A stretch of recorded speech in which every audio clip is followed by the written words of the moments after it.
Hello everyone, स्वागत है आप लोगों का पीसीएसवाई तरुण में। जैसे कि आप सभी को पता है कि हम इस चैनल पर स्टेट पीएससी को ध्यान में रखते हुए टेस्ट सीरीज लगाते हैं और उसी को ध्यान में रखते हुए यूपी पीएससी की आज की हमारी ध्येय आईएएस की टेस्ट सीरीज लग रही है। आज का हमारा टेस्ट नंबर 1 होने वाला है, सामान्य अध्ययन का फुल टेस्ट यहाँ पर रहने वाला है। जिस तरीके से आपने पिछले आपका सेशन जो था यूपी आरओ का बहुत अच्छा आप लोगों ने सपोर्ट किया, प्यार किया इतना, तो हमने आप लोगों के लिए 250 से ज्यादा टेस्ट सीरीज को वहां पर कवर किया था आपके एग्जाम को ध्यान में रखते हुए। इसी तरीके से यहाँ पर भी हम आपको चिंता नहीं करना है, हम आपको मेक आईएएस की टेस्ट सीरीज मैम लगवा रही हैं, जीएस वर्ल्ड की टेस्ट सीरीज भी दूसरी मैम लगवा रही हैं, ध्येय की टेस्ट सीरीज को हम लगवा रहे हैं और आपकी दृष्टि की टेस्ट सीरीज को भी हम लगवाएंगे। साथ में नेक्स्ट आईएएस की भी टेस्ट सीरीज जल्द ही आपको इसकी भी टेस्ट सीरीज को मिलना स्टार्ट हो जाएगी। साथ में इसी को ध्यान में रखते हुए जीएस को तो कवर होगा ही होगा, प्लस यहाँ पर सीसेट भी कवर होगा, सीसेट अलग सर पढ़ाएंगे।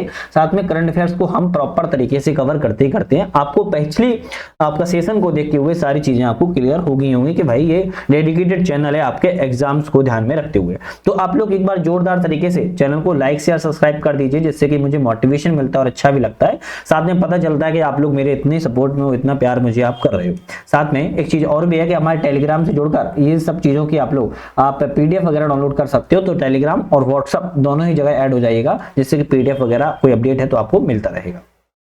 क्वेश्चन नंबर आज हम पहले की बात करेंगे और यूपी पीएससी के क्वेश्चन थोड़ा समझते हुए चलेंगे। हो सकता है कि यहाँ पर थोड़ा वीडियो की लेंथ थोड़ा बड़ी हो जाए, पर हम वो कवर करेंगे जो आपके यहाँ पर प्रॉपर तरीके से चीजें कवर हो सके। ऐसा नहीं है सिर्फ हवा हवाई की और लिपिड सिपिड करके निकल दी है ना। चलिए क्वेश्चन की बात करेंगे। राष्ट्रीय आपातकाल अनुच्छेद 352 के संबंध पर विचार करें, इनमें से कौन सा ऑप्शन हमारा सही है। तो राष्ट्रीय आपातकाल के बारे में कहा जा रहा है कि यहाँ पर कौन सा ऑप्शन हमारा करेक्ट है। पहला पढ़ते हैं, राष्ट्रपति जो होता है मंत्रिपरिषद से लिखित अनुशंसा प्राप्त करने के बाद ही राष्ट्रीय आपातकाल की घोषणा को कर सकता है। क्या ये बात सही है? बिल्कुल। राष्ट्रीय आपातकाल जो नेशनल इमरजेंसी होती है वो मंत्रिपरिषद या मंत्रिमंडल के द्वारा लिखित सिफारिश पर ही की जाती है। अकेले राष्ट्रपति ऐसा नहीं है कि नहीं कर सकता है, ठीक है। तो हम कहेंगे मंत्रिपरिषद की लिखित अनुशंसा पर होती है, बिल्कुल करेक्ट लिखा है। दूसरा ऑप्शन कहता है कि उद्घोषणा को 1 महीने के भीतर संसद के दोनों सदनों के द्वारा अनुमोदित किया जाना चाहिए। अगर दोनों सदनों के द्वारा अनुमोदित नहीं की जाएगा तो ऑब्वियसली बात है कि सीधे वो निरस्त हो जाएगा यहाँ पर। तो हम कहेंगे हाँ भाई, ये भी आपका ऑप्शन जो है बिल्कुल करेक्ट है ना। पहले यहाँ पर कितना था, ध्यान रखिएगा, पहले 2 महीने की अवधि थी, लेकिन इसका जब दुरुपयोग हुआ तो 44वें संविधान संशोधन अधिनियम 1978 के माध्यम से इसको एक माह के लिए कर दिया गया है। पहले इसकी अवधि 2 माह थी, ठीक है। दूसरा वाला भी करेक्ट है। राष्ट्रीय आपातकाल के दौरान संघीय ढांचे को काफी हद तक एकात्मक में बदल दिया जाता है, बिल्कुल बात ठीक है। जैसे अब आप कहोगे भाई जब नेशनल इमरजेंसी लग जाएगी तो क्या होगा, जो कोई सी राज्य में अगर मान लो आता है राज्य के अंतर्गत नेशनल इमरजेंसी, तो वहां पर आप देखोगे संघात्मक की जगह एकात्मक यूनिटेरी आपके एक तरीके से बदल जाता है। संघीय ढांचा की जगह एकात्मक ढांचा देखने को मिलता है। तो हम कहेंगे तीनों ऑप्शन करेक्ट है। ऑप्शन हमारा रहेगा डी वाला, 1 2 3 ऑप्शन हमारा सही है। एक चीज याद रखना है, जो यहाँ पर लिखा है दूसरा 1 महीने के भीतर संसद के दोनों सदनों के द्वारा अनुमोदित किया जाना चाहिए। ये सिर्फ ऐसा नहीं सिर्फ अनुमोदित किया जाना है, अनिवार्य है, मैंडेटरी है कि अनुमोदन होना चाहिए। तो यहाँ पर अनिवार्य तरीके से है कि होना चाहिए, ध्यान रखिएगा, ठीक है। चलिए खैर नेक्स्ट क्वेश्चन की तरफ बढ़ते हैं। कोई भी आपको डाउट हो, कोई क्वेश्चन है आपका, तो कमेंट करके जरूर पूछ लीजिएगा। बाकी पीडीएफ में कोई आपको नहीं दिख रहा हो या दिख रहा हो तो आप मुझे प्रॉपर तरीके से कमेंट करके बता दिया करो। नेक्स्ट क्वेश्चन आता है, पीएम गति शक्ति राष्ट्रीय मास्टर प्लान के संबंध पर विचार करें, इनमें से कौन सा ऑप्शन सही है। तो पीएम गति शक्ति राष्ट्रीय मास्टर प्लान के बारे में, ठीक है, चलिए बढ़ते हैं। यह एक डिजिटल प्लेटफॉर्म है जिसका उद्देश्य क्या है, बुनियादी ढांचा कनेक्टिविटी परियोजनाओं को एकीकृत योजना और समन्वित कार्यान्वयन सुनिश्चित करने के लिए। क्या ये सही है? हाँ बिल्कुल। राष्ट्रीय पीएम गति अगर बात करें, जो मास्टर प्लान एक डिजिटल प्लेटफॉर्म है और इसका जो कनेक्टिविटी है इंफ्रास्ट्रक्चर के लिए, बेसिक इंफ्रास्ट्रक्चर के लिए कनेक्टिविटी परियोजनाओं को एकीकृत इंटीग्रेशन करना है और एक तरीके से एक ही प्लेटफॉर्म के माध्यम से इसका करना है। तो हम कहेंगे पहला तो ऑप्शन करेक्ट है। दूसरा है, इसमें रेलवे और सड़क परिवहन सहित 16 मंत्रालय एक साथ लाया गया है, बिल्कुल बात ये भी सही है। 16 मंत्रालय या विभागों को एक साथ एक डिजिटल प्लेटफॉर्म के माध्यम से इस पर लाया गया है, जिसमें रेलवे हो गया, सड़क हो गया, पेट्रोल हो गया, ऊर्जा हो गया, दूरसंचार हो गया, विमान इत्यादि 16 मंत्रालय विभाग हैं एक साथ एक प्लेटफॉर्म पर लाए गए हैं। हम कहेंगे बिल्कुल ठीक है। दूसरा है, इस योजना को नीति आयोग की प्रत्यक्ष देखरेख में कार्यान्वयन किया जा रहा है। नहीं भाई, ये तो गलत हो जाएगा। इस योजना को जो है उद्योग एवं आंतरिक व्यापार के संवर्धन विभाग के द्वारा किया जा रहा है, मतलब कि DPIIT टी के देखरेख में इसका जो है क्रियान्वयन या कार्यान्वयन किया जा रहा है। तो दूसरा वाला गलत है, केवल आपका ये सही रहेगा, पहला और दूसरा ऑप्शन सही है। नेक्स्ट बात करें क्वेश्चन की, केंद्र साम्राज्य संबंधों पर अपनी सिफारिशों के बारे में निम्नलिखित घटनाओं को एक कार्यक्रम में व्यवस्थित कीजिए। केंद्र और राज्यों के संबंध अच्छे हो सके इसकी सिफारिश की थी, किस किस आयोग ने कब कब सिफारिश की है, इनको एक हमें सीक्वेंस में लाना है। तो सबसे पहले हमें जो दिख रहा है, राज मन्नार समिति की सिफारिश आई थी, कब आई थी? 1969 में आई थी।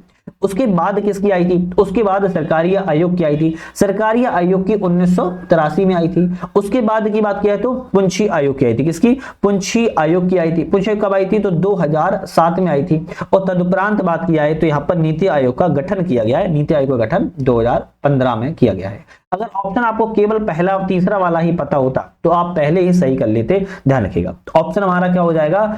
ए वाला सही हो जाएगा, 4-3-4-2-1-3 यहां पर जो है आपका सही है। सबसे पहले राजमन्नार, उसके बाद आपकी सरकारिया आयोग, सरकारिया के बाद आपकी पुंछी आयोग और अंतिम में आपकी नीति आयोग का गठन किया गया था। नेक्स्ट क्वेश्चन तरफ बढ़ते हैं। नेक्स्ट क्वेश्चन हमारा क्या है उसको देखते हैं।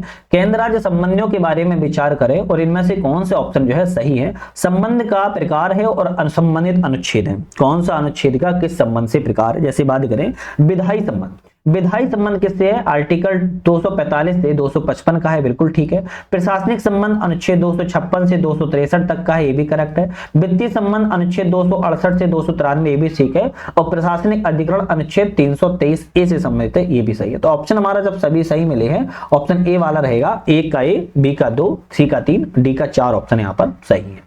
निम्न न्यायिक सिद्धांतों को उस क्रम में व्यवस्थित कीजिए जिसमें भी भारतीय संवैधानिक कानून में विकसित हुए हैं। न्यायिक सिद्धांतों को उस क्रम में व्यवस्थित करना है जिसमें वे भारतीय संवैधानिक कानून में विकसित हुए हैं। तो यहाँ पर मूल संरचना पद्धति, आच्छादन का सिद्धांत, उपचारात्मक याचिका, ऑप्शन कौन सा सही रहेगा? तो हम कहेंगे सबसे पहले आच्छादन का सिद्धांत आएगा। क्या आएगा? आच्छादन का सिद्धांत आएगा, फिर मूल संरचना सिद्धांत आएगा, फिर उस पर बाद में उपचारात्मक याचिका को लिया जाएगा। तो इस तरीके से कानून में सिद्धांतों को एक क्रम में व्यवस्थित किया जाता है।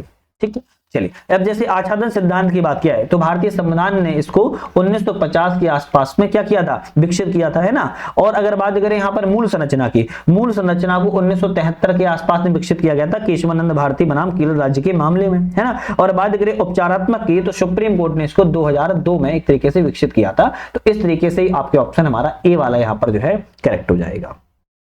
नेक्स्ट क्वेश्चन आता है, भारत के सर्वोच्च न्यायालय के संबंध पर विचार करें, इनमें से कौन सा ऑप्शन हमारा सही है। भारत के सर्वोच्च न्यायालय के बारे में विचार करना है, कौन सा ऑप्शन सही है। चलिए बात करते हैं सही ऑप्शन कौन सा है। सर्वोच्च न्यायालय जो है सिविल, आपराधिक और संवैधानिक के मामलों में अपील को सुन सकता है, बिल्कुल बात ठीक है, ये तो बात सही है।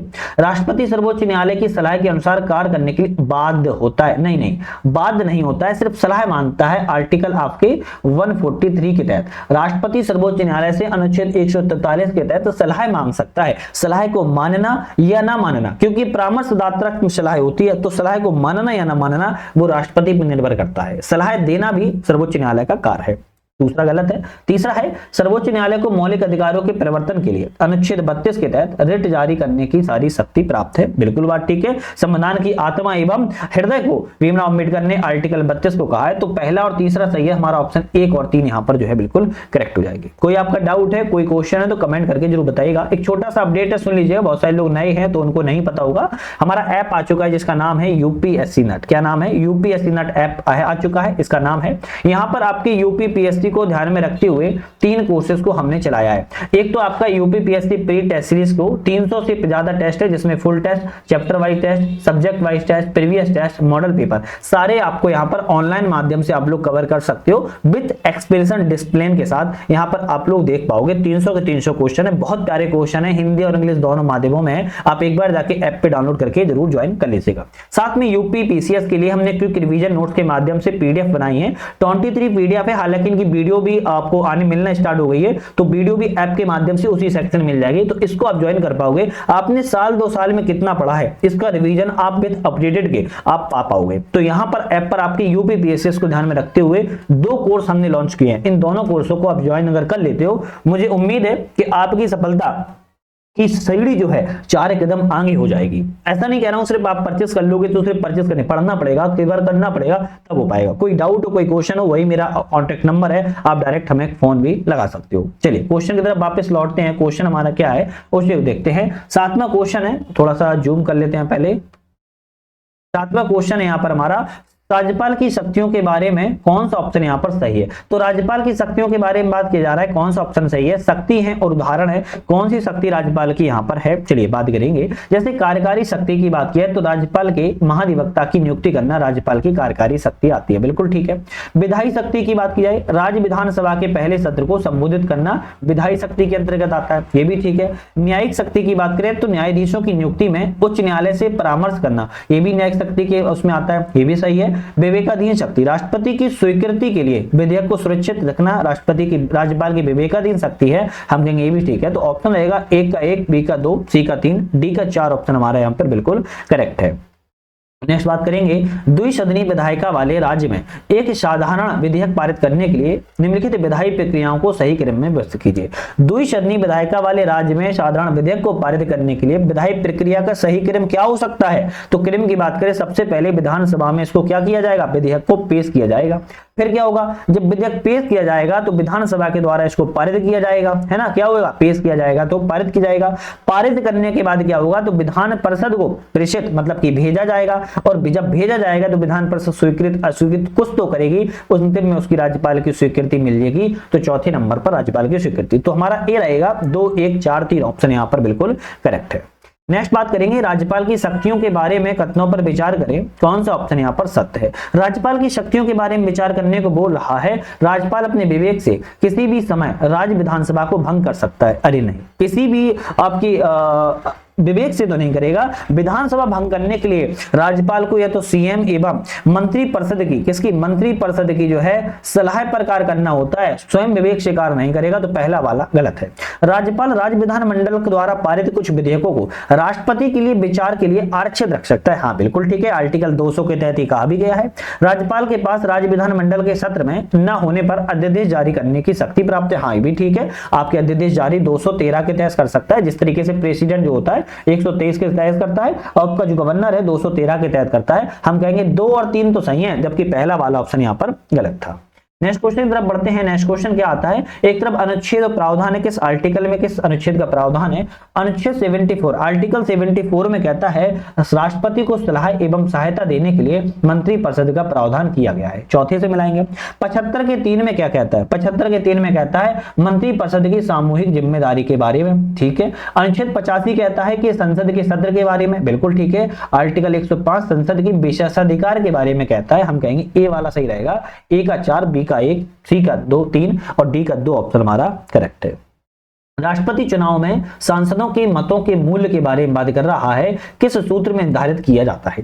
राष्ट्रपति के चुनाव में सांसदों के मूल्य किस सूत्र में निर्धारित किया जाएगा, तो हम कहेंगे, क्या कहेंगे, हम कहेंगे कि यहाँ पर सभी राज्य विधानसभाओं के निर्वाचित विधायकों के मत के मूल्य भागित निर्वाचित सांसदों मतलब कि लोकसभा और राज्यसभा की कुल संख्या के यहाँ पर मूल्य का सूत्र निकाला जाता है, उस तरीके से सांसदों के मत का मूल्य की गणना की जाती है। राष्ट्रपति प्रावधानों का उनके संबंधित अनुच्छेदों में मिलान कीजिए। एक तो प्रावधान है, अनुच्छेद है, राष्ट्रपति से संबंधित कौन सा प्रावधान किस अनुच्छेद से संबंधित है। जैसे हम बात करें यहाँ पर अगर, तो राष्ट्रपति का चुनाव जो है आपके आर्टिकल 55 में है, कौन सा है, आर्टिकल 55 में है, ठीक है। राष्ट्रपति की प्रक्रिया की महाभियोग की प्रक्रिया की बात किया तो आर्टिकल आपके 61 में है, दूसरे से मिला देंगे। पदावधि की बात की जाए तो आर्टिकल 56 में है, और चुनाव की योग्यताओं की बात किया तो आर्टिकल 58 में। हम कहेंगे ए वाला जो ऑप्शन है हमारा बिल्कुल यहाँ पर करेक्ट यहाँ पर हो जाएगा। नेक्स्ट बात करते हैं क्वेश्चन की, कौन सा विकल्प मिनर्वा मिल्स मामला 1980 के बाद मौलिक अधिकार और निर्देशक तत्व डीपीएसपी के बीच संबंधों में सर्वोच्च न्यायालय की विधिक स्थिति को सबसे अच्छी तरह व्यक्त करता है। तो ऐसा कौन सा मामला है जो मौलिक अधिकार और नीति निर्देशक तत्वों के संबंधों के लिए विधिक स्थिति सर्वोच्च न्यायालय के माध्यम सबसे अच्छी तरीके से व्याख्या की गई। मौलिक अधिकार और निर्देशक तत्वों के बीच संतुलन होना, क्या है, मौलिक अधिकार निर्देशक तत्वों के बीच संतुलन होना। मिनर्वा मिल्स मामले 1980 में ये बात को सामने रखा गया था, एक दूसरे के बीच में यहाँ पर फंडामेंटल राइट्स एवं डीपीएसपी के बीच में क्या होना चाहिए, यहाँ पर संतुलन होना चाहिए। संतुलन के अलावा क्या होना चाहिए, सामंजस्य भी होना चाहिए, क्या होना चाहिए, सामंजस्य भी होना चाहिए, ध्यान रखिएगा। तो ये मिनर्वा विल्स मामला 1980 में कहा गया था कि एक दूसरे के हावी नहीं होना चाहिए, एक दूसरे के सहयोग के रूप में कार्य करना चाहिए। नीचे दिए गए अभिकथन और कारण है, इनमें से भाई बात कर रहा है कौन सा ऑप्शन सही है। चलिए बात करेंगे सही ऑप्शन। टेंगा जो बायोम है शंकुधारी सदाबहार वनों का प्रभुत्व है। बिल्कुल बात ठीक है। तो टेंगा जो बायोम होते हैं शंकुधारी आपके सदाबहार वनों का प्रभुत्व होते हैं। क्यों? क्योंकि टेंगा बायोम में बोरियल वन भी कहते हैं। टेंगा बायोम को क्या कहते हैं? बोरियल वन भी कहा जाता है। इसमें स्प्रूस, पाइन, फर, देवदास जैसे वृक्षों का वर्चस्व पाया जाता है। दूसरा क्वेश्चन आता है टेंगा क्षेत्र में गर्म सर्दियां और भारी मानसूनी वर्षा होती है। अब देखो ये सही लिखा है क्या? थोड़ा सा कॉमन सेंस अगर आप लगाओगे तो सर्दियां होती हैं, बहुत अधिक क्या होती हैं? बहुत अधिक ठंडी पड़ती है, अधिक ठंडी पड़ती है। तो हम कहेंगे अधिक यहाँ पर ठंडी पड़ती है ना, बहुत अधिक यहाँ पर ठंडी सर्दियां पड़ती हैं और लंबी पड़ती हैं। इसके अलावा टेंगा भारी मानसून यहाँ पर नहीं होती है, भारी मानसून यहाँ पर जो है नहीं होती है। कारण तो गलत है, केवल ए ऑप्शन सही है। तो हम कहेंगे सी वाला ए सही हो गया, किंतु ऑप्शन आपका हमारा जो है आर वाला गलत हो गया है। नेक्स्ट होता है निम्नलिखित कथनों पर विचार करें, और विचार करना है उपयुक्त में से कौन सा ऑप्शन यहाँ पर सही है। विचार करेंगे जीव मंडल एक बहुत मोटी परत है जो पूरी पृथ्वी को कोर में फैली हुई है। अब जीव मंडल एक संकीर्ण सतह पर स्थित है। कैसा है? संकीर्ण सतह पर स्थित है। ध्यान रखिएगा, ये मोटी परत तो है ही नहीं जो पृथ्वी को कोर तक नहीं फैली होती है। यह आमतौर पर समुद्र की गहराई से लेकर, ध्यान रखिएगा, आमतौर पर समुद्र की गहराई से लेकर वायुमंडल की ऊंचाई तक सीमित होती है। किसकी? वायुमंडल की ऊंचाई तक सिर्फ सीमित जो है होती है। तो यहाँ पर जीवमंडल मोटी परत नहीं बल्कि संकीर्ण परत है, पूरी पृथ्वी के कोर में नहीं फैली है बल्कि समुद्र की गहराई से लेकर वायुमंडल की ऊंचाई तक यह सीमित पाई जाती है जहां जीवन संभव है। तो पहला वाला ऑप्शन गलत था जो कि मैंने आपको एक्सप्लेन कर दिया। दूसरा है इसमें वायुमंडल, स्थल मंडल और जल मंडल के बीच अंतर क्रियाएं चलती रहती है। हाँ फिर तो ठीक है कि तीनों ही क्रियाएं आपस में चलती हैं।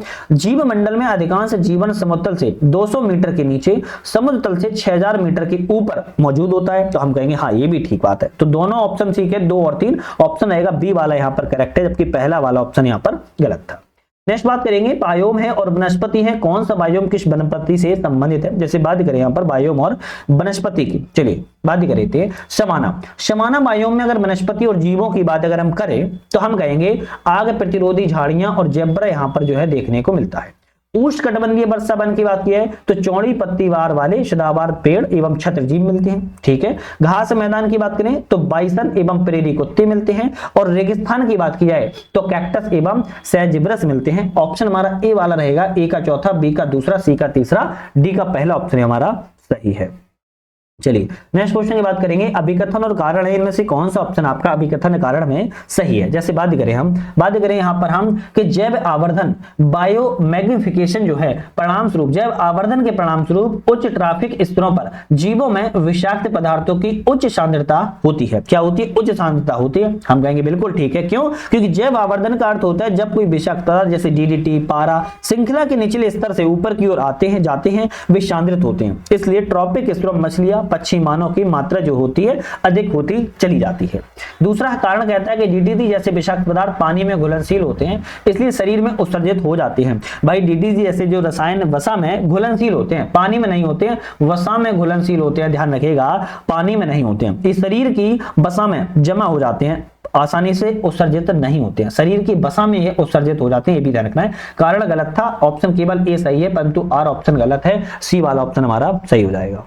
नेक्स्ट बात करेंगे उपोष्णकटिबंधीय चीड़ के जंगल। क्या है? उपोष्णकटिबंधीय चीड़ के जंगल जो होते हैं आमतौर पर भारत के किस क्षेत्र में पाए जाते हैं? उपोष्णकटिबंधीय चीड़ के जंगल आमतौर पर भारत के क्षेत्र में पाए जाएंगे। हम कहेंगे शिवालिक पहाड़ियों में पाए जाते हैं। कहां पर? शिवालिक पहाड़ियों में पाए जाते हैं। और अगर हम बात करें उष्णकटिबंधीय चीड़ के जंगलों की, शिवालिक में भी खांसी, यहाँ पे खांसी, नागा है ना, मणिपुर की पहाड़ियों में ज्यादातर सूखी और खली ढलानों पर ये पाए जाते हैं, जिसमें चीड़ के वृक्ष इंपोर्टेंट होते हैं। कुछ स्थानों पर रोडोड्रॉन, क्या है? रोडोडेंड्रॉन जो होते हैं वो आपको देखने को मिलते हैं, और ये अपेक्षाकृत ऊंचाई वाले शुष्क क्षेत्रों में पाए जाते हैं।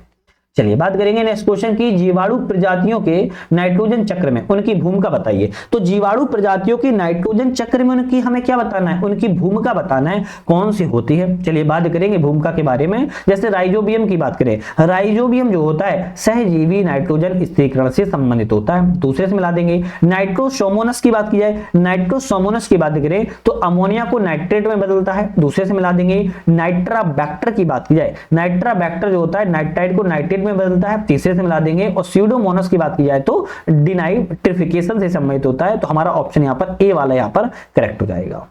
चलिए नेक्स्ट क्वेश्चन है, टुंड्रा बायोम के बारे में विचार करें, कौन सा ऑप्शन सही है। टुंड्रा बायोम के बारे में विचार करना है, सही ऑप्शन कौन सा है। अल्पाइन टुंड्रा केवल उत्तरी गोलार्ध में पाए जाते हैं। अब देखो पहला वाला तो सीधा गलत है, पृथ्वी के सभी अक्षांश के पर्वतीय क्षेत्रों में टुंड्रा बायोम पाए जाते हैं, उत्तरी गोलार्ध में केवल पाए जाते हैं, ये तो गलत हो जाएगा, ये गलत हो जाए। क्यों? क्योंकि टुंड्रा जो बायोम होते हैं ऊंचाई पर पाई जाती है, तो बात ठीक थी, ऊंचाई पर पाए जाते हैं, लेकिन पृथ्वी के सभी अक्षांशीय पर्वतीय क्षेत्रों में यह मिल सकते हैं, तो पहला वाला गलत है। दूसरा है आर्कटिक टुंड्रा ध्रुवीय बर्फ की टोपी के नीचे वृक्ष रेखा के ऊपर स्थित होते हैं, क्या ये सही है? हम कहेंगे बिल्कुल बात ठीक है। प्रतिकूल परिस्थितियों में टुंड्रा में कीटों का जीवन चक्र छोटा होता है, ये भी सही है। आर्कटिक बिलो एक टुंड्रा पौधा है जो 100 से अधिक वर्षों तक जीवित रह सकता है, हाँ ये भी सही है। तो 2, 3, 4 सही है, हमारा ऑप्शन यहाँ पर सी वाला जो है करेक्ट हो जाएगा। कौन सा प्रदूषक ब्लैक लंग रोग से जुड़ा है? ब्लैक लंग रोग से कौन सा आपका यहाँ पर कौन सा प्रदूषक जुड़ा हुआ है? हम कहेंगे कोयले की धूल जो होता है ब्लैक लंग रोग से जुड़ा हुआ है। नेक्स्ट क्वेश्चन आता है, निम्नलिखित प्रदूषकों को उनके स्वास्थ्य पर पड़ने वाले प्रभाव बताइए। प्रदूषण है और किस प्रभाव पड़ता है, कौन से प्रदूषण से कहां प्रभाव पड़ता है उसकी बात कर रहा है। जैसे हम बात करें अगर तंबाकू का धुआं किसको बर्बाद करता है? फेफड़ों के कैंसर को पैदा कर सकता है। पारा किसको करता है? तो मिनी माता रोग को संबंधित हो सकता है। कपास की धूल की बात किया है तो यहाँ पर जो बाइसिनोसिस होता है उससे संबंधित होता है। और एवेस्टस धूल की बात किया है तो एवेस्टोसिस से संबंधित होता है, डी ऑप्शन ही सही है। ए वाला रहेगा, ए का 3, ए का 4, बी का 4, बी का 1, सी का 2, डी का 4 ऑप्शन हमारा सही है। नेक्स्ट आता है कि राष्ट्रीय वायु प्रदूषण निगरानी कार्यक्रम कौन सा है? NAMP के बारे में विचार करें, कौन सा ऑप्शन सही है। राष्ट्रीय वायु गुणवत्ता निगरानी कार्यक्रम के बारे में विचार करना है। NAMP गैर प्राप्ति शहरों की पहचान करने में मदद के लिए परिवेशी वायु गुणवत्ता की निगरानी करता है, क्या ये सही है? हाँ बिल्कुल ठीक है। यह राष्ट्रीय परिवेशी वायु गुणवत्ता मानकों के अनुपालन का आकलन भी करता है, हम कहेंगे हाँ ये भी सही बात है। इसका प्रबंधन सीधे पर्यावरण, वन एवं जलवायु परिवर्तन मंत्रालय द्वारा किया जाता है। तो भाई साहब इसका प्रबंधन जो है केंद्रीय प्रदूषण बोर्ड के द्वारा किया जाता है, CPCB के द्वारा किया जाता है, केंद्रीय प्रदूषण आपके नियंत्रण बोर्ड के द्वारा किया जाता है, ना कि पर्यावरण वन जलवायु। तो हम कहेंगे पहला और दूसरा सही है, जबकि तीसरा वाला ऑप्शन हमारा गलत है। नेक्स्ट बात करेंगे संशोधित राष्ट्रीय परिवेशी वायु गुणवत्ता मानक 2009 के तहत यहाँ पर कौन सा प्रदूषण शामिल नहीं है। तो 2009 के तहत कह रहा है कौन सा शामिल नहीं है, तो हम बात करें कौन सा शामिल नहीं है तो हम यहाँ पर देखें अगर हम तो यहाँ पर जो है सल्फर डाइऑक्साइड शामिल है।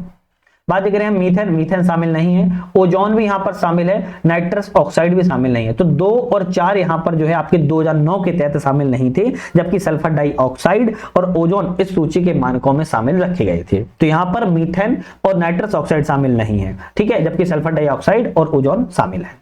नेक्स्ट आता है कि नवीकरणीय ऊर्जा के संबंध पर निम्नलिखित कथनों पर विचार करें। नवीकरणीय ऊर्जा के संबंध पर विचार करना है, इनमें से कौन सा ऑप्शन हमारा सही है। तो नवीकरणीय ऊर्जा के बारे में विचार करें, कौन सा ऑप्शन सही है। तो अगर हम बात करें तो बायोमास ऊर्जा एक स्वच्छ एवं गैर प्रदूषणकारी नवीकरणीय ऊर्जा है। तो बायोमास ऊर्जा जो है जरूर है लेकिन पूर्णतः स्वच्छ नहीं होती है। बायोमास कैसी है? एक नवीकरणीय ऊर्जा का स्रोत है, ये तो बात ठीक है, लेकिन अगर हम बात करें गैर प्रदूषण एक स्वच्छ ऊर्जा है तो पूर्ण रूप से एक जरूर है लेकिन पूर्ण रूप से स्वच्छ ऊर्जा नहीं है, क्योंकि इसके उपयोग से इंडोर प्रदूषण हो सकता है। कैसा हो सकता है? इंडोर प्रदूषण हो सकता है, ध्यान रखिएगा। तो ये बहुत सोचने वाली बात है, इंडोर प्रदूषण बायोमास से हो सकता है। तो पहला वाला तो शायद नहीं है।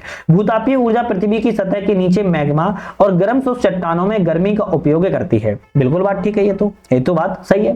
तीसरा है सह उत्पादन में एक ही ईंधन ऊर्जा से ऊर्जा के केवल एक रूप का उत्पादन करना होता है। नहीं भाई गलत लिखा है, क्योंकि सह उत्पादन का मतलब होता है एक ईंधन से 2 या अधिक ऊर्जा का उत्पादन करना, केवल एक का ऐसा तो गलत लिखा है। तो यहाँ पर ऑप्शन केवल दूसरा वाला सही था, जबकि पहला वाला और तीसरा वाला गलत है। निम्नलिखित में से समुद्री CO2 निष्कासन तकनीकों का उनके विवरण विषय में कीजिए। समुद्री कार्बन डाइऑक्साइड की निष्कासन तकनीकों के बारे में विचार करना है, कौन सा ऑप्शन यहाँ पर सही है। कृत्रिम अपवेलिंग, कृत्रिम अपवेलिंग की बात की जाए, कृत्रिम जो अपवेलिंग होता है किससे संबंधित है, पोषक तत्वों के भरपूर पानी को सतह पर लाने से संबंधित होता है। तो ऑप्शन हमारा तीसरे से मिलाएंगे।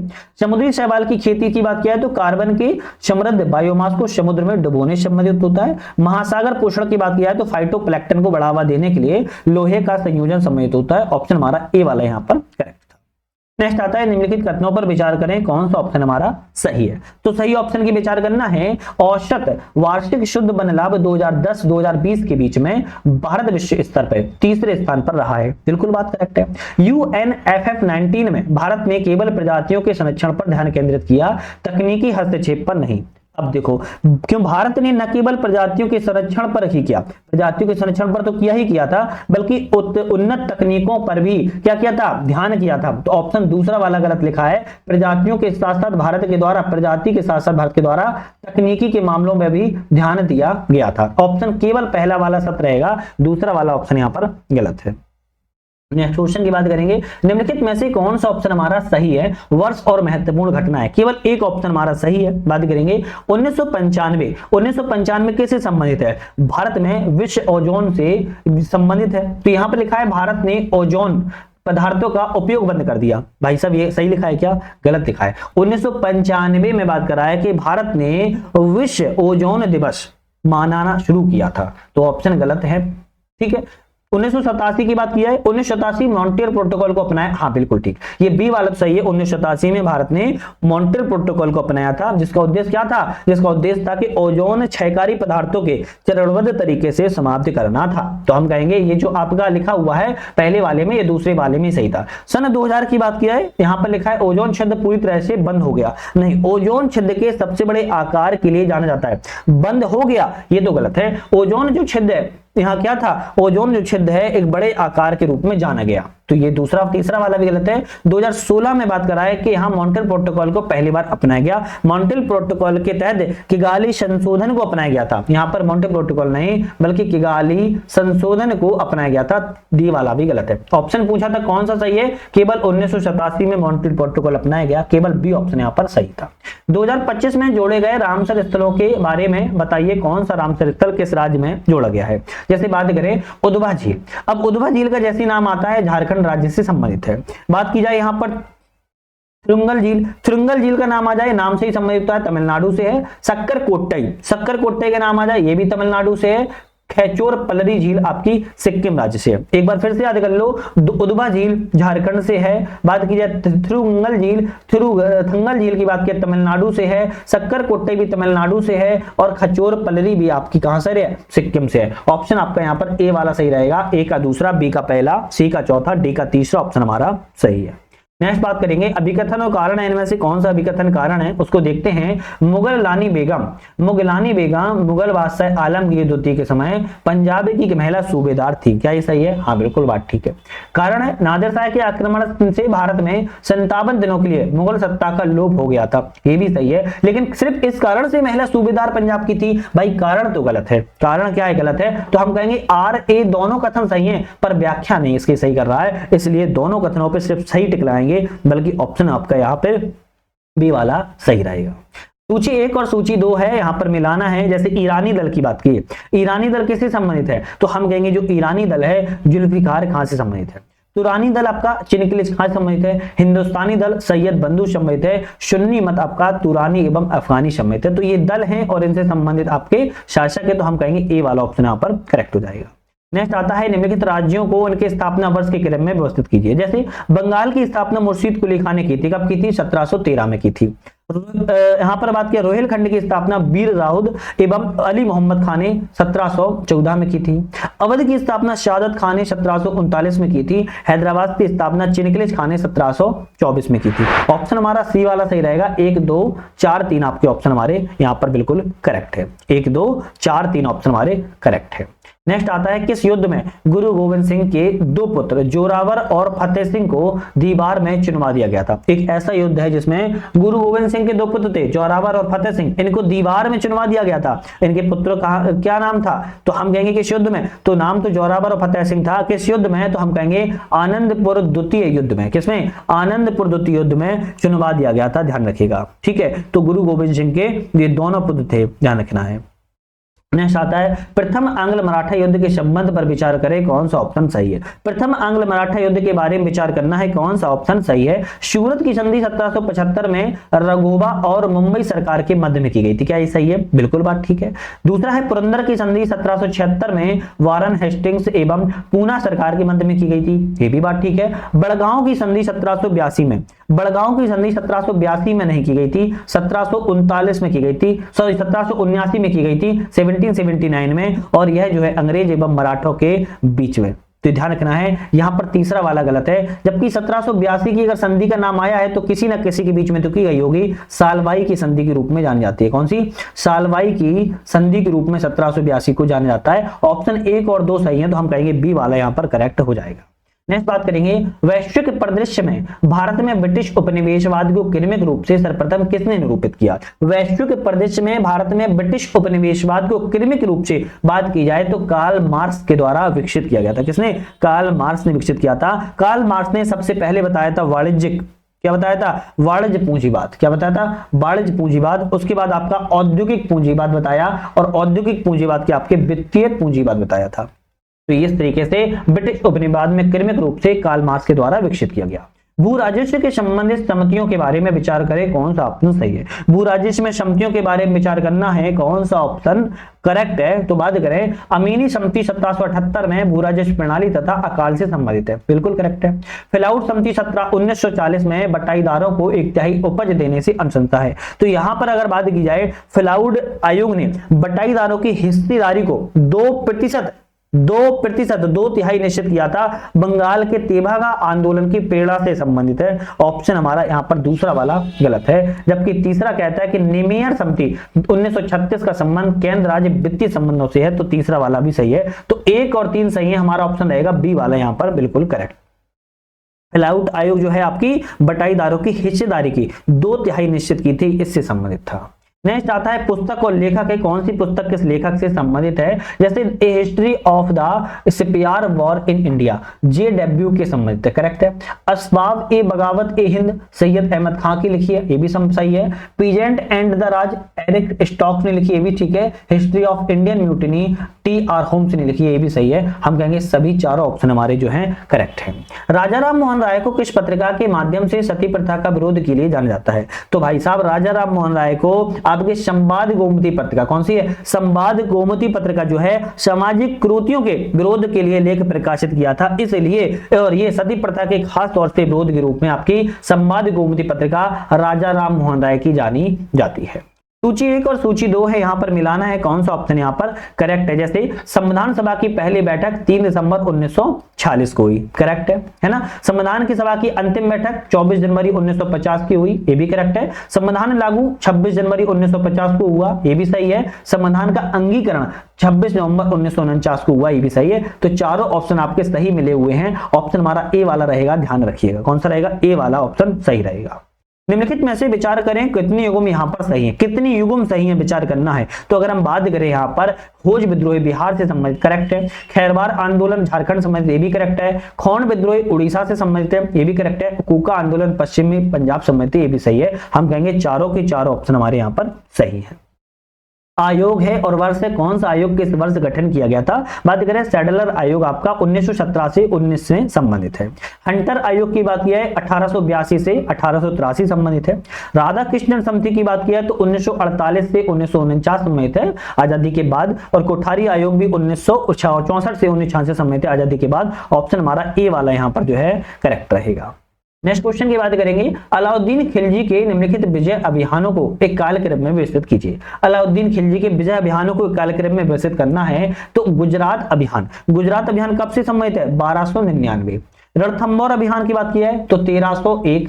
चित्तौड़ की विजय की बात की है 1303। दक्षिण भारत के बयान की बात किया है तो 1306 से लेकर 1311 सम्मिलित है। ऑप्शन हमारा 1299 पहले, 1300 फिर 1, 1303 फिर 1306, ऑप्शन हमारा ए वाला रहेगा। ऑलरेडी सिक्योन से अलाउद्दीन की विजय के बारे में लिखा है।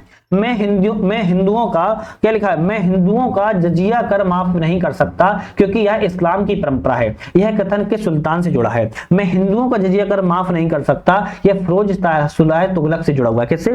फिरोज शाह तुगलक से जुड़ा हुआ है, क्योंकि धार्मिक रूप से कट्टर मुसलमान था, ध्यान रखिएगा, और यह सिद्धांत शरीयत के अनुपालन का विशेष बल इसने दिया हुआ था। निम्नलिखित राजवंशों को इनके कालक्रम में व्यवस्थित कीजिए। तो यहाँ पर जो है आपका वंश है, आपके राजवंश हैं, उनको एक कालक्रम में व्यवस्थित करना है।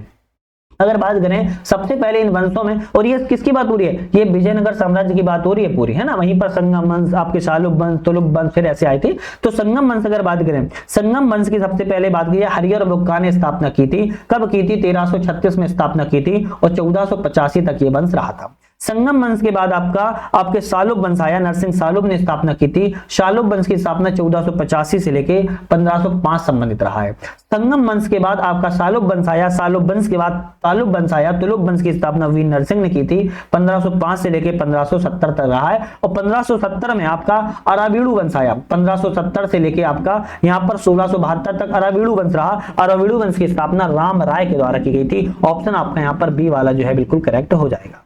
निम्नलिखित कथनों पर विचार करें, इनमें से कौन से ऑप्शन यहाँ पर सही है। चलिए बात करेंगे, हरिशरण समुद्रगुप्त का दरबारी करीबी था, बिल्कुल ठीक है। इलाहाबाद की प्रयाग प्रशस्ति की रचना हरिशरण ने ही किया, ये भी सही है। तो ऑप्शन सी वाला रहेगा, बहुत छोटा क्वेश्चन है, दोनों ऑप्शन सही है।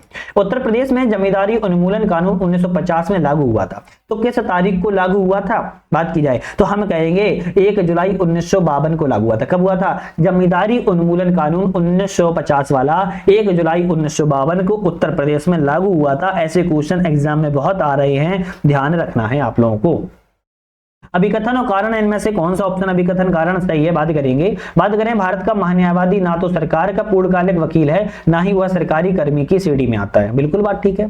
कारण कहता है उसे एक संसद सदस्य की तरह सभी भत्ते एवं विशेषाधिकार प्राप्त होते हैं, ये भी सही है। तो हम कहेंगे ए आर दोनों सही है, पर उसकी व्याख्या नहीं कर रहा है। ये क्या नहीं कर रहा है? व्याख्या नहीं कर रहा है। निम्नलिखित में से प्राक्कलन समिति के बारे में बताइए कौन सा ऑप्शन गलत है।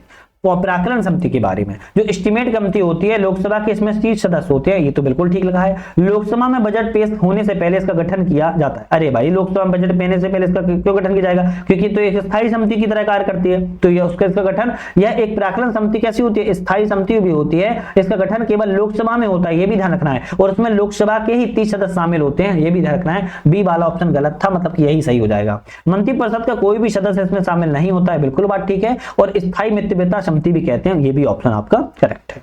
अभिकथन कारण है, इनमें से अभिकथन कारण कौन सा सही है बात करेंगे। तो IUCN की रेड डाटा बुक यह बताती है कि कौन सा वन्य जीव खतरनाक स्तर पर है जिसका संरक्षण करना आवश्यक है। तो आपने रेड डाटा बुक का नाम सुना होगा, IUCN के द्वारा जारी की जाती है, और वह बताती है कौन सा वन्य जीव जो है आपकी लुप्तप्राय श्रेणी में पहुंच चुका है, खतरनाक श्रेणी में पहुंच चुका है, ये सब आपकी श्रेणी में बताया जाता है, बिल्कुल बात ठीक है। कारण कहता है कि मानव की संख्या को अनियंत्रित वृद्धि ने खाद्य श्रृंखला को प्रतिकूल रूप से प्रभावित किया है। हाँ बिल्कुल ठीक है, मानव की संख्या बढ़ती जा रही है, तो अनियंत्रित तरीके से वृद्धि जब हो रही है मानव की संख्या में, जो फूड चेन है उसमें कहीं ना कहीं आपको परिवर्तन देखने को मिल रहा है। तो हम कहेंगे बी वाला रहेगा। ए आर दोनों सही है, पर आर ए की व्याख्या जो है सही नहीं कर रहा है। उत्तर प्रदेश में सिंचाई के मुख्य साधनों का अवरोही क्रम बताइए क्या है। तो सिंचाई के प्रमुख साधनों का सबसे ज्यादा किसमें होती है? नलकूप से होती है, फिर उसके बाद नहरों के माध्यम से होती है, फिर तालाब और कुएं से, फिर अन्य साधनों से। अगर हम नलकूप की बात की है तो सबसे ज्यादा नलकूप से जो सिंचाई होती है कितनी होती है? 79%, 100 में से नलकूप से ही केवल भारत में सिंचाई होती है। उसके पश्चात आपकी नहरों से कितना होती है? तो 19% नहरों से होती है। तदुपरांत तालाब और अन्य साधनों से छोटी बोरी सिंचाई को किया जाता है, ठीक है। अशोक के निम्नलिखित अभिलेखों में से किसमें मौर्यकालीन अर्थव्यवस्था कर नीति की जानकारी की मिलती है? तो अशोक की कौन से अभिलेख है जिसमें मौर्यकाल के कर नीति के बारे में जानकारी मिलती है? हम कहेंगे रोमनदेही अभिलेख है। कौन सा है? और रोमनदेही अभिलेख में कर नीति के बारे में जानकारी मिलती है। और रोमनदेही अभिलेख जो है नेपाल की तराई से प्राप्त हुआ है। कहां से? नेपाल की तराई से प्राप्त हुआ है, ये भी आपको याद रखना है। जैन धर्म के सिद्धांत के बारे में और अर्थ है बताता है, कौन सा सिद्धांत है, कौन से अर्थ के बारे में बात करता है। जैसे बंधन की बात करें, बंधन कहता है कि कर्म को जीव के साथ संयुक्त हो जाना, ठीक है। आश्रव क्या कहता है? आश्रव कहता है कर्म का जीव की ओर प्रवाह हो जाना, ये भी ठीक है। सम्मर क्या कहता है? जब कर्म का प्रवाह जीव की ओर रुक जाए। और निर्जरा कहता है अवशिष्ट कर्मों का जल जाना। ऑप्शन हमारा ए वाला रहेगा। ए से आप संबंधित सिद्धांतों को अर्थ में मिलाएंगे। निम्नलिखित में से ऋग्वैदिक काल के संबंध में कौन सा ऑप्शन सही नहीं है? तो ऋग्वैदिक काल के बारे में कौन सा ऑप्शन सही नहीं है इसकी बात कर रहा है। राजा भूस्वामी का स्वामी होता था, ये आपका ऑप्शन गलत है, यही मतलब सही हो जाएगा। कथा राजा भूमि का स्वामी होता था, ये आपका ऑप्शन गलत है, क्योंकि वह युद्ध का स्वामी होता था। ऋग्वैदिक काल में भूमि का स्वामी नहीं होता था, ध्यान रखना। किसका होता था? युद्ध का हो जाता था। राजा का पद आनुवंशिक हो चुका था, ये तो सही है। इस काल में महिलाएं सभा और विदव भाग लेती थी, ये भी ठीक है। ऋग्वेद में आर्यों के 5 कबीले के कारण उन्हें पंचजन कहा गया है, हम कहेंगे ये भी सही बात है। नेक्स्ट क्वेश्चन आता है, पाल वंश के शासक धर्मपाल के संबंध पर विचार करें, कौन सा ऑप्शन सही है? पाल वंश के शासक धर्मपाल के बारे में विचार करना है। गुजराती कवि सोडडल ने धर्मपाल को उत्तरापत स्वामी की उपाधि दी थी, बिल्कुल ठीक है। धर्मपाल के लेखों में उसे परम सौगात कहा गया है, ये भी सही है। धर्मपाल की राजसभा में प्रसिद्ध बौद्ध लेखक हरिभद्र निवास करते थे, ये भी ठीक है। तो पाल वंश के आपके धर्मपाल के बारे में तीनों ही ऑप्शन सही है, हमारा डी वाला ऑप्शन जो है ऑप्शन यहाँ पर करेक्ट हो जाएगा।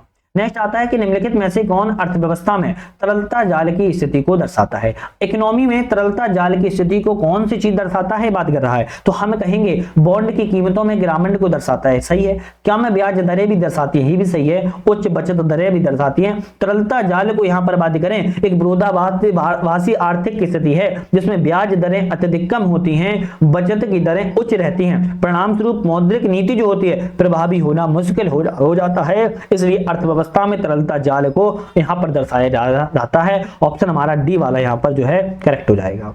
नेक्स्ट बात करेंगे, निम्नलिखित कथनों पर विचार करें, इनमें से कितने को भारतीय रिजर्व बैंक की देनदारी के रूप में माना जाता है? भारतीय रिजर्व बैंक की देनदारी के रूप में किसको माना जाता है बात करें, तो यहां पर किसको माना जाएगा? तो हम देवताओं की बात अगर करें, देवताओं नहीं देनदारियों की बात करें तो स्वर्ण भंडार को संपत्ति के रूप में जाना जाता है। पहली बात तो जनता के पास जमा करेंसी की मौजूद करेंसी की बात की जाए, किसमें जाना जाएगा? तो भारतीय रिजर्व बैंक की देनदारियों के बारे में जाना जाएगा। वाणिज्यिक बैंकों को प्रदान किए ऋण की बात की जाए, वाणिज्यिक बैंकों को जो प्रदान किए गए ऋण होते हैं वो किसमें जाना जाएगा? वो भी हमारा किसमें, वो हम कहेंगे इसमें आपको संपत्तियों के बारे में ही जाना जाएगा। सरकारी प्रतिभूतियों के निवेश के बारे में बात की जाए तो ये भी आपके संपत्तियों के बारे में जानेगा। तो केवल एक ही जनता के पास जमा करेंसी नोट को भारतीय रिजर्व बैंक की देनदारियों के बारे में जाना जाता है। केवल एक ऑप्शन हमारा सही रहेगा। चलिए नेक्स्ट क्वेश्चन की बात करेंगे, सकल घरेलू उत्पाद जीडीपी के संदर्भ में आधार वर्ष शब्द का क्या अर्थ होता है? सकल घरेलू उत्पाद जीडीपी के बारे में आधार वर्ष का कह रहा है, क्या अर्थ होता है? वह वर्ष जिसकी कीमतों का उपयोग वास्तविक जीडीपी की गणना के लिए किया जाता है, उसको हम बेस ईयर कहते हैं। क्या कहते हैं? उसको हम बेस ईयर के रूप में, आधार वर्ष के रूप में जानते हैं। मान लो एक पुराना वर्ष है, जैसे 2011-12 2013-14 का हमने वर्ष लिया, उस आधार पर हम वास्तविक जीडीपी की गणना कर रहे हैं, उससे हम क्या करते हैं? एक सकल घरेलू उत्पाद जीडीपी का आकलन जो है करते हैं, ध्यान रखिएगा। निम्नलिखित में से कौन सा कथन सरकारी व्यय के संदर्भ में भीड़ प्रभाव क्राउडिंग आउट इफेक्ट की अवधारणा सबसे अच्छा वर्णन करता है? सरकारी व्यय के बारे में, क्राउडिंग आउट इफेक्ट के बारे में बात कर रहा है कि भीड़ प्रभाव के बारे में कौन सा सबसे अच्छा वर्णन करता है? तो हम कहेंगे सरकारी व्यय जिसके परिणाम स्वरूप निजी निवेश में वृद्धि होती है, उसको हम सबसे ज्यादा अच्छा अवधारणा के रूप में मानते हैं। निम्नलिखित में से हिमनद पर विचार करें, ज्योग्राफी के क्वेश्चन आ गया है। निम्नलिखित में से हिमनद पर विचार करें, कितने हिमनद चौखंबा पर्वत श्रृंखला पर संबंधित हैं? तो सबसे पहले तो ये समझो चौखंबा है कहां? तो चौखंबा भाई साहब भारत के उत्तराखंड राज्य में। कहां पर है? उत्तराखंड राज्य में है। उत्तराखंड में भी कहां पर है? तो गढ़वाल हिमालय में। कहां पर है? गढ़वाल हिमालय में। अब समझ पाओगे कि भाई चौखंबा जो पर्वत है श्रृंखला उत्तराखंड में है, गढ़वाल हिमालय में। अब यहाँ पर कितने हिमनद है? तो हम बात करें यहाँ पर कौन सा हिमनद है, तो हम कहें कौन सा हिमनद है? तो हम कहेंगे यहाँ पर जो पिंडारी हिमनद है। कौन सा? पिंडारी हिमनद है। आपका पिंडारी हिमनद उत्तराखंड के कुमाऊं क्षेत्र में चौखंबा पर्वत के पूर्व में स्थित है। कहां पर है? चौखंबा पर्वत के पूर्व में स्थित है। इसका संबंध चौखंबा श्रृंखला से नहीं है, इसका संबंध चौखंबा श्रृंखला से नहीं है। सियाचिन हिमनद की बात की जाए, सियाचिन हिमनद तो भैया कहां पर है? भारत पाकिस्तान की सीमा पर काराकोरम रेंज पर है, और इसका संबंध तो बहुत दूर है, तो इसका संबंध भी आपका नहीं है। गंगोत्री हिमनद की बात किया, गंगोत्री हिमनद ग्लेशियर जो है उत्तराखंड के गढ़वाल क्षेत्र में है और चौखंबा पर्वत के पास में स्थित है। तो हम कहेंगे केवल सी का ऑप्शन हमारा सही रहेगा। तीसरा वाला गंगोत्री जो हिमनद है उत्तराखंड के गढ़वाल में चौखंबा पर्वत के पास में स्थित है और जेमू तो सिक्किम में है, तो इसका कोई लॉजिक है ही नहीं। तो केवल ऑप्शन आपका एक रहेगा, एक आपका गंगोत्री हिमनद गढ़वाल में आपका कहां पर है, चौखंबा पर्वत पर स्थित है।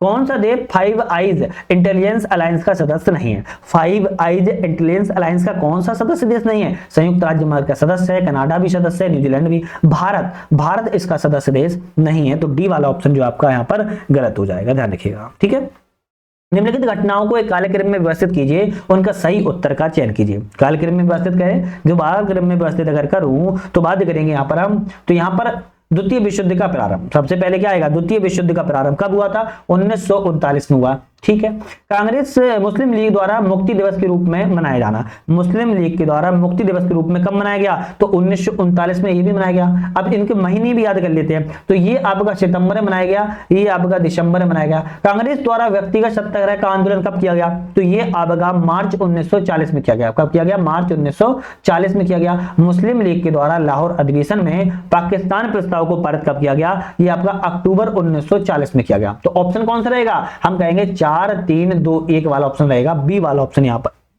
डी वाला जो ऑप्शन हमारा है करेक्ट है। सॉरी, डी वाला ऑप्शन जो है करेक्ट है, क्योंकि मार्च यहाँ पर चौथा, तीसरा, पहला और दूसरा ऑप्शन हमारा यहाँ पर, अरे मार्च वाला रहेगा ना, तो हाँ, तो 4 3 2 1 ये सी वाला रहना चाहिए ना। 4 3 2 1 19 सितंबर 1939, दिसंबर 1940, मार्च 1940, अक्टूबर 1940। तो यहाँ सी वाला रहेगा भाई, सी वाला 4 3 2 1 वाला ऑप्शन जो है सही है। डेट याद है, आप डेट से याद कर लो, कौन सा सही है वो छोड़ दो, डेट याद कर लो, शायद ऑप्शन गलत था। निम्नलिखित में से यहाँ पर विचार करेंगे कौन सा विकथन कारण में सही है। तो विचार करें तो ब्रिटिश सरकार के द्वारा वर्ष 1928 में पब्लिक सेफ्टी बिल पारित किया गया। बिल्कुल ठीक है, पब्लिक सेफ्टी बिल 1928 में ब्रिटिश सरकार के द्वारा पारित किया गया था। इसका उद्देश्य था मजदूर किसानों को और श्रमजीवियों को बढ़ रहे साम्यवादी प्रभाव को समाप्त करना। ठीक है, इसका उद्देश्य मजदूरों, किसानों, अन्य श्रमजीवी में बढ़ रहे साम्यवादी प्रभाव को समाप्त करना था। कारण भी सही है, तो हम कहेंगे ए वाला रहेगा, ए आर दोनों सही है, व्याख्या भी कर रहा है। निम्नलिखित सामाजिक सुधारों अधिनियमों में से कौन सा कालक्रम में अंतिम स्थान पर है? तो इनको सारी डेट याद करना पड़ेगा, तभी याद हो पाएगा। एज ऑफ कंसेंट एक्ट की बात किया है, तो एज ऑफ कंसेंट आपका सबसे सम्मिलित है 1891 सम्मिलित है। हिंदू विधवा पुनर्विवाह बात किया है तो 1856 सम्मिलित है। दास प्रथा की निषेध की बात किया तो 1843 सम्मिलित है। सती प्रथा की निषेध की बात किया तो 1829 सम्मिलित है। ऑप्शन हमारा कौन सा रहेगा कि सबसे अंतिम पर कौन सा है? तो हम कहेंगे आपका ए वाला रहेगा। क्यों? सती प्रथा का 1829 में, उसके बाद दास प्रथा 1843 में, हिंदू विधवा पुनर्विवाह 1856 में और सबसे अंतिम में एज ऑफ कंसेंट एक्ट 1891 में। ए वाला ऑप्शन यहाँ पर सही जाएगा।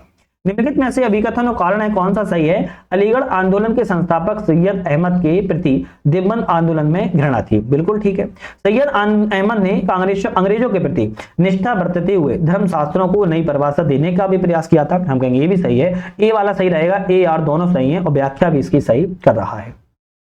नेक्स्ट क्वेश्चन की बात करेंगे, एक कौन सा बेमेल मतलब गलत है समाचार पत्र पुस्तक है और संपादक है। जैसे बात करें हम यहाँ पर मदर कैसे संबंधित है? तो मदर की अगर हम बात करें लाला हरदयाल संपादक है। ठीक है, मैनुअल की बात की है तो पीएन बापट संबंधित है। भवानी मंदिर की बात की है तो अरविंद घोष संबंधित है, बरिंद घोष नहीं, अरविंद घोष यहाँ से संबंधित है। ऑप्शन हमारा डी सी वाला गलत था। भारत माता अजीत सिंह संबंधित है, ये भी सही है, तो ए बी डी सही थे, सी वाला गलत था। भवानी मंदिर आपका अरविंद घोष संबंधित है।